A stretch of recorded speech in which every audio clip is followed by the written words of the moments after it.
Good morning. Thank you for being here. To my right is Major West of New York State Police. To my left, Melissa DeRosa, Secretary to the Governor. To her left, Robert Mujica, Budget Director. It was another long and ugly night in the United States of America last night, as it was in New York State. Day 97 of the coronavirus crisis, day 12 of the civil unrest dealing with the aftermath of Mr. Floyd's murder. And this, my friends, is a dangerous combination, colliding crises, compounding each other. But our job is to address what is presented, and this is the reality that is presented, and this is what we will deal with. On the coronavirus situation, there's a lot to learn from what we just went through, and I believe it's a transformative situation for society and something we can really learn from going forward. Coronavirus was a medical issue, it was a public health issue, it was an economic issue, but more than anything, it was a social issue. It was about how people behave, right? And to address coronavirus, what we really had to do was change society. It was not a government operation. It was not something I could do governmentally. People had to do it. Government could provide leadership, and we had an operational component, but it was about people making the changes that had to be made. They had to accept it, they had to understand it, they had to change their behavior. That is a monumental undertaking, always. Social change. When does social change happen? Social change happens when people are presented with the facts, they understand the facts, they believe the facts, there's a plan forward based on the facts, and people care enough to make a difference. With coronavirus, I sat up here every day and I said, here are the facts. Here are the number of deaths. Here are the hospitalizations. This is what we're looking for. Here's a plan that I think can take us forward based on those facts. People were motivated because it was about life and death and about their life and death and about their family's life and death. And we went forward. Compare that coronavirus situation to the situation we're in with the social unrest we see. People have seen Mr. Floyd's murder. They're watching what's going on the streets every day. And they're saying, enough is enough. And it's what they are seeing and what they know that is disturbing. And we're going to show you again, for those of you who haven't seen, a scene from Buffalo and a scene from New York City, because this is a story all across the state.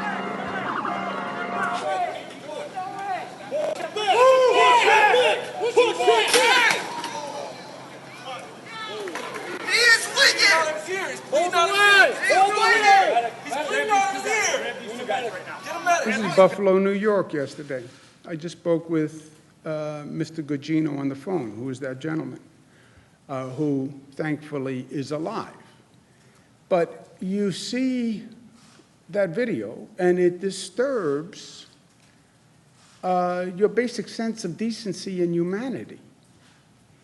Why? Why? Why was that necessary? Where was the threat? Older gentleman, where was the threat? And then you just walk by the person while you see blood coming from his head. And police officers walk by. It's just fundamentally offensive and frightening. It's just frightening. You say, like, who are we? How did we get to this place? Incidents of pushing the press. You have incidents of police getting hit with bricks in the head. You say, where are we? Who are we? And these are undeniable situations. Buffalo situation, I want to applaud Mayor Byron Brown. Mayor of Buffalo suspended the police officers yesterday. immediately, and I believe the district attorney is looking into it from a possible criminal liability point of view, and I applaud the district attorney for moving quickly. But people see this. They see the facts. Now, when you have all this emotion, you have to focus on the facts and the intelligence of the matter, right? It can't be about emotion. Of course, police must protect the public safety, and police must protect themselves. That's a fact. Of course, there are also cases of police abuse and the abuse of power. That's a fact. You can have two coincident facts. Mr. Floyd's murder was the breaking point of a long list of deaths that were unnecessary and which were abusive. That is a fact. And people are saying enough is enough. That is a fact.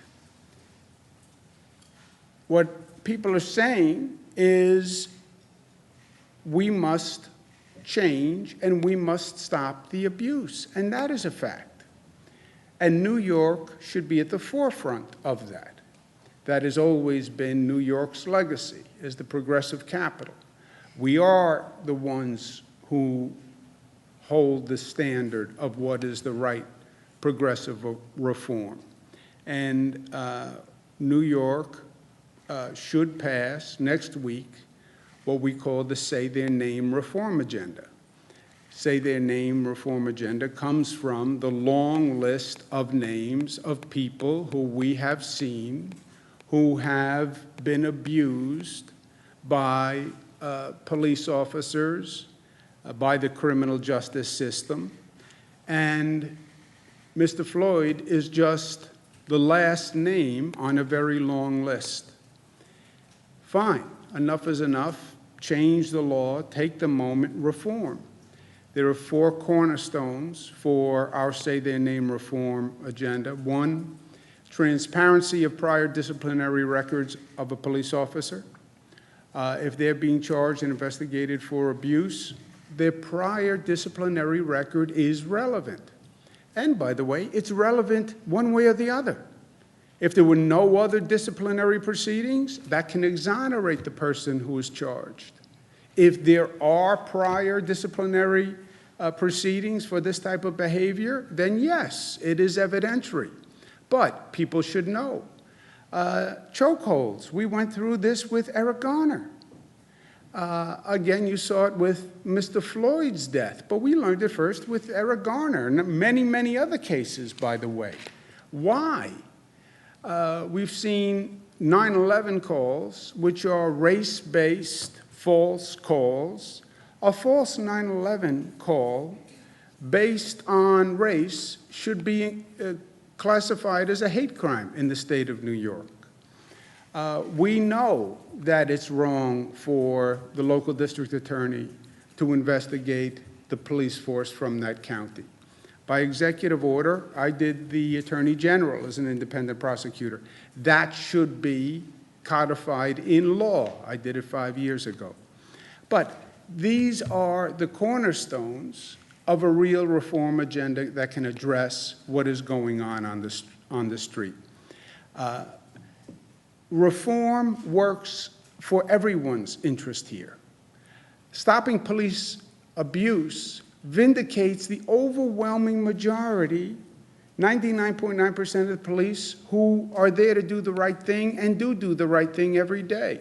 It restores the confidence, the respect, and the trust that you need to make this relationship work. You have to heal the police-community relationship.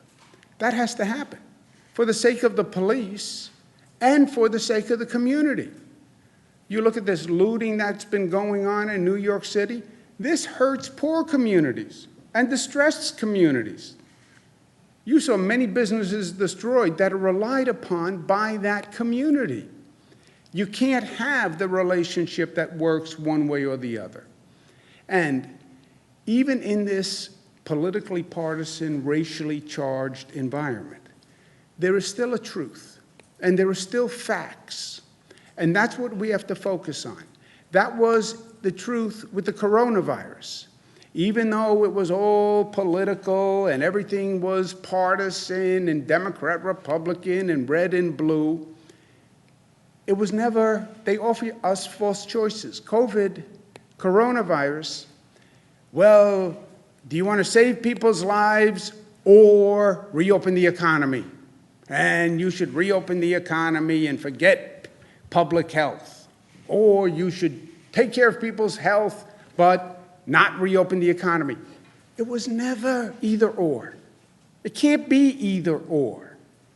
I know from a hyperbolic, rhetorical, partisan, it's one or the other. Liberate New York, worry about health, close New York. It was never one or the other. That was unintelligent. It was always both. It's the same situation here. It's not a question of public safety or civil rights.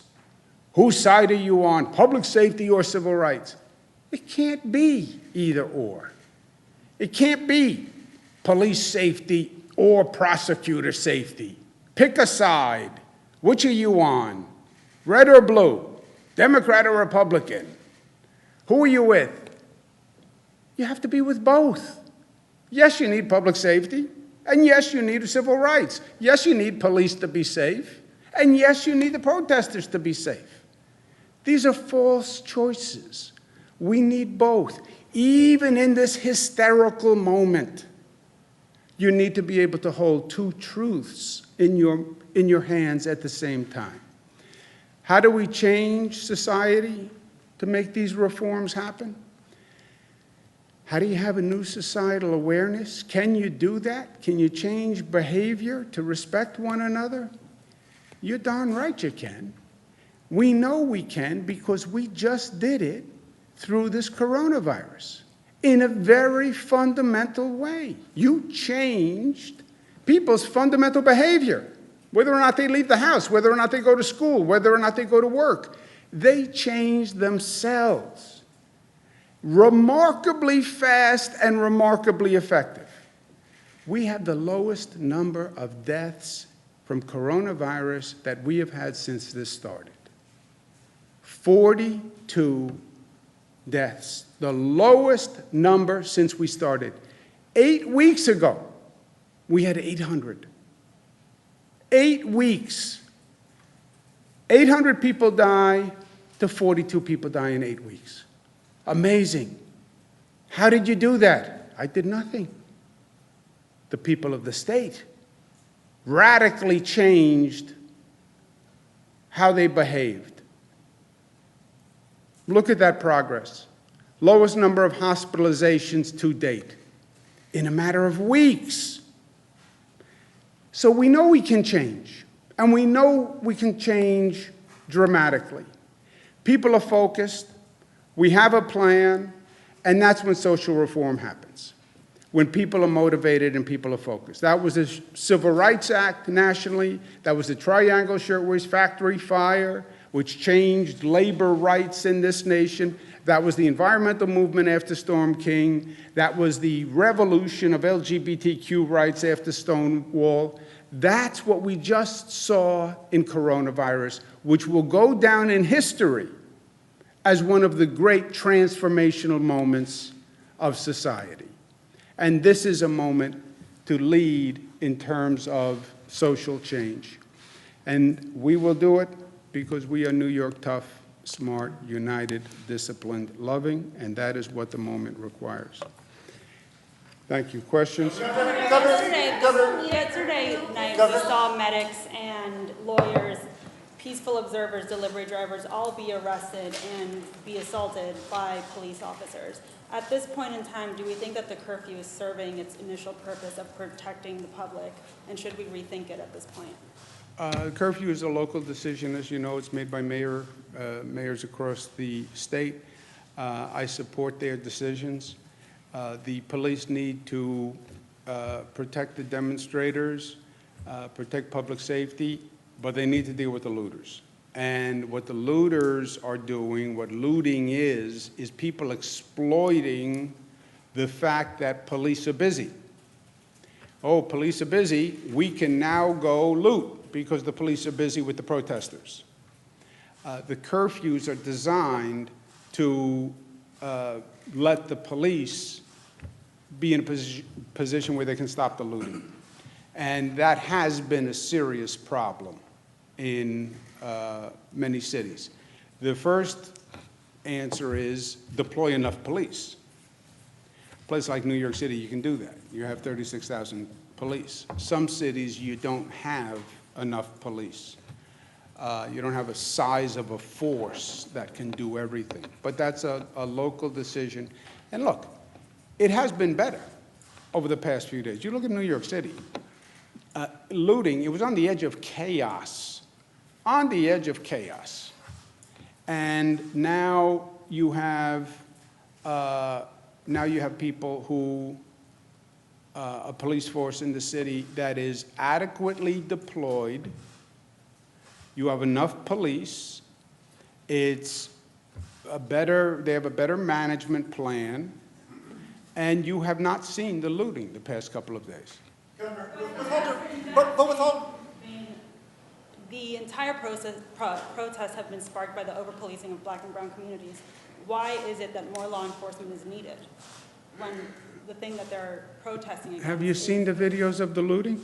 I've seen the videos of the looting. Okay. So if that was your of business that reporters was getting just pushed. destroyed, or your house that was just destroyed, you would understand why you need police, because your house was just destroyed. Governor, with all due respect, you announced the curfew with Mayor de Blasio. Yes. So what is your opinion about this? The clashes that you have just highlighted are in large part because of the enforcement of the curfew. Do you think the curfew is serving its purpose at this point, or should it be canceled? It has been canceled in other cities.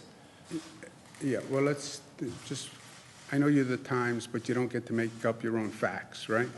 Okay. The curfew is a local decision, right? It is not a state curfew. It's a local curfew. Cities put the curfew in. I do not put the curfew in. You are right.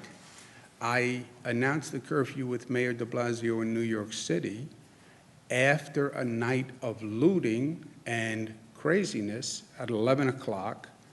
The mayor then revised the curfew, right, to 8 o'clock and extended it, which I had nothing to do with. It's a matter of fact, right? Mr. Jesse? Yes, that's the fact. So start with facts. That's what I'm trying to say. Start with facts and then have an opinion. If you have your own facts, then you have your own opinion. But people, let me finish. People don't get to have their own facts because then you have all these different opinions because they have their own facts. So New York Times or not, you still have to have facts. Your facts were wrong. These are the facts. It's a, hold it. It's a city decision. I announced the New York City one with the mayor at 11. He then went to 8 o'clock and has extended it, which I've said nothing on. I support the mayor's decisions. They are on the ground. They're working with their local police department. If they believe a curfew is necessary, I support their decisions. So you believe it's still a good idea Yeah, despite these clashes? I support the mayor's decisions. I think the looting and the rampant criminality was much worse.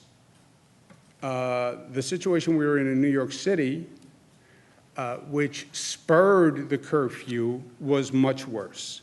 And what we have seen over the past couple of days is better in New York City. Better. It is better, and that's undeniable, by the way. Governor, on Buffalo, do you think the officers involved in that incident should be fired by the city? And as a follow-up, when you first saw that video, what was your reaction? I was sick to my stomach. Sick to my stomach. It was the same feeling I've had for 90 of the past nights when I would get the death total from coronavirus. I would physically get sick to my stomach. And when I saw the video, I got sick to my stomach. Not to be overly graphic, but that is the answer to your question. I think Mayor Brown was 100% right in suspending the police officers last night. I think he acted quickly and appropriately, and I applaud that. The firing is then a contractual collective bargaining question, right? How do you go from suspension to firing by that contract and the process? But I would say I think the city should pursue firing, and I think the district attorney should look at the situation for possible criminal charges. And I think that should be done on an expeditious basis. We saw in Minneapolis that people want answers and they want accountability and they want to quickly, the wheels of justice move slowly. Yet they don't have to. They can move fast. You can turn the crank faster.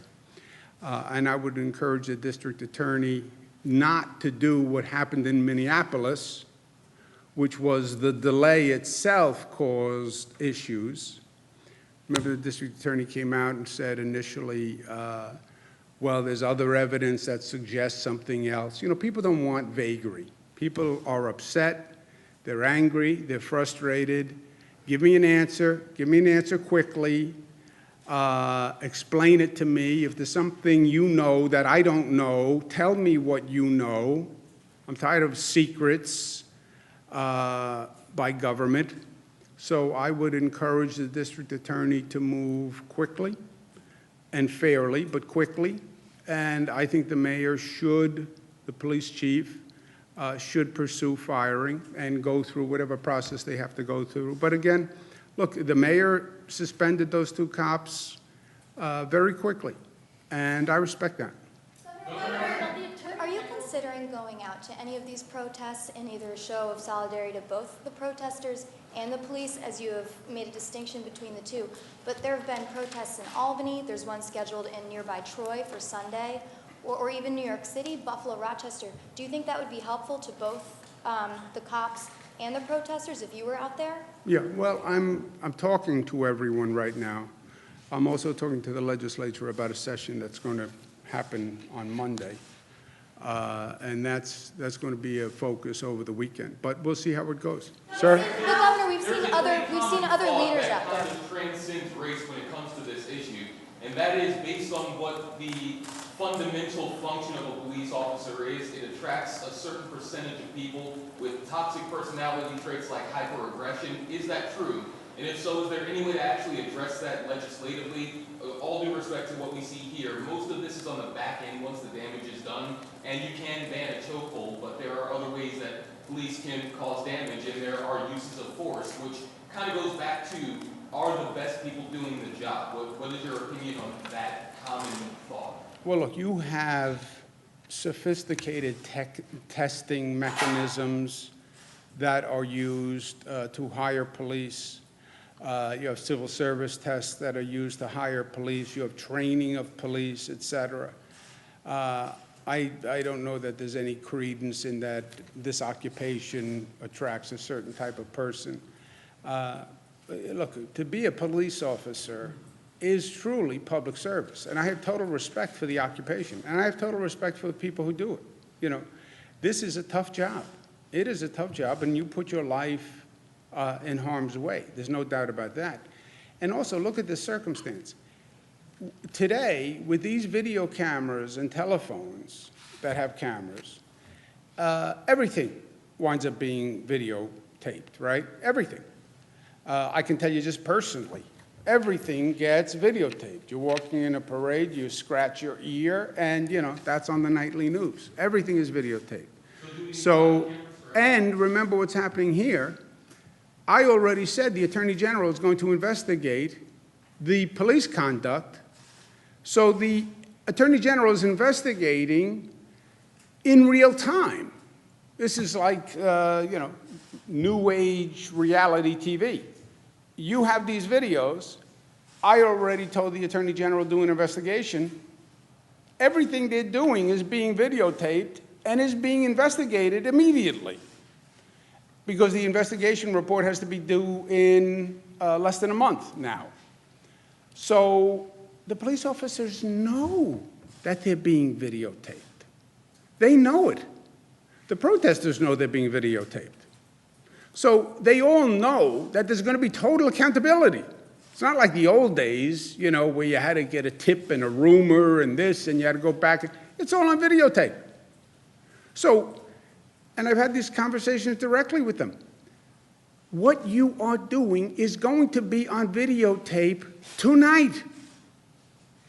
So there is no pretense or hiding or maybe I'll get away with something. There's no getting away with anything. It's all on videotape. And the AG is investigating, and it's happening now in real time.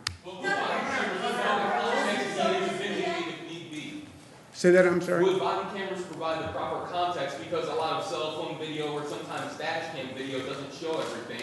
If all officers had body cameras, would that vindicate the officers? I think that would be helpful. I don't think any of these things are the silver bullet, right? You look at a lot of the video that came from the Mr. Floyd murder. It's from video, it's from phones, it's from observers, it's from security cameras. But my point to the police and the protesters is, whatever you do, just assume that it's going to be videotaped, and the Attorney General is going to look at it tonight. That's where we are. Before you go out there tonight, when a police officer is getting dressed, suited up, a protester is calling their friends to go out, assume we're going to watch the video tonight and the Attorney General is going to watch it tonight. And if there's any potential liability, it will be immediate. Let's take one more. Joseph? I want to ask you about school board elections are Tuesday. Schools are having a difficult time either getting these ballots out, so they either want to have the vote delayed a week or to allow the votes to come in postmarked Tuesday rather than delivered to the district on Tuesday. A lot of confusion out there. Are you looking at that at all? We are looking at that. We don't have a decision yet. We will over this weekend. I understand the issue, and we're looking at it, and we'll have a decision by Sunday. Thank you, guys. I'll see you tomorrow. You have to work on Saturday. You get time and a half.